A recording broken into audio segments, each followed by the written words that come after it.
back to my library. Today we're going to read chapter 4 of The BFG by Roald Dahl, illustrated by Quentin Blake. Chapter 4, The Cave. The giant ran on and on, but now a curious change took place in his way of running. He seemed suddenly to go into a higher gear. Faster and faster he went, and soon he was traveling at such a speed that the landscape became blurred. The wind stung Sophie's cheeks. It whipped her head back and whistled in her ears. She could no longer feel the giant's feet touching the ground. She had a weird sensation they were flying. It was impossible to tell whether they were over land or sea. This giant had some sort of magic in his legs. The wind rushing against Sophie's face became so strong that she had to duck down again into the blanket to prevent her head from being blown away. Was it really possible that they were crossing oceans? It certainly felt that way to Sophie. She crouched in the blanket and listened to the howling of the wind. It went on for what seemed like hours. Then all at once, the wind stopped its howling. The pace began to slow down. Sophie could feel the giant's feet pounding once again over the earth. She poked her head up out of the blanket to have a look. They were in a country of thick forests and rushing rivers. The giant had definitely slowed down and was now running more normally, although normal was a silly word to use to describe a galloping giant. He leaped over a dozen rivers. He went rattling through a great forest, then down into a valley, and up over a range of hills as bare as concrete. And soon he was galloping over a desolate wasteland that was not quite of this earth. The ground was flat and pale yellow.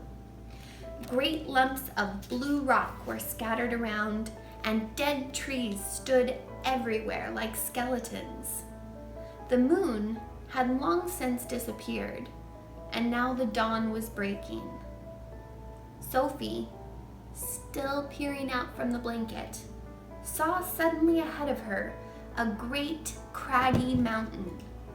The mountain was dark blue, and all around it the sky was gushing and glistening with light.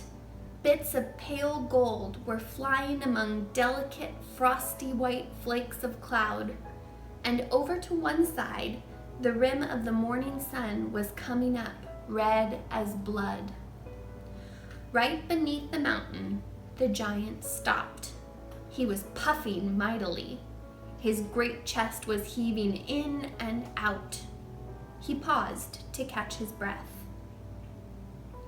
Directly in front of them, lying against the side of the mountain, Sophie could see a massive round stone. It was as big as a house.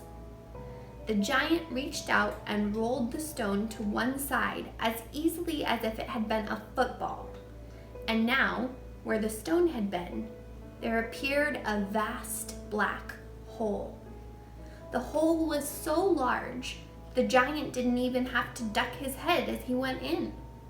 He strode into the black hole, carrying Sophie in one hand, the trumpet and the suitcase in the other. As soon as he was inside, he stopped and turned and rolled the great stone back into place so that the entrance to his cave was completely hidden from outside. Now that the entrance had been sealed up, there was not a glint of light inside the cave. All was black.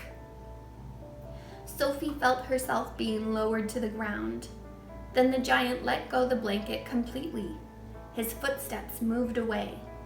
Sophie sat there in the dark, shivering with fear. "He is getting ready to eat me," she told herself.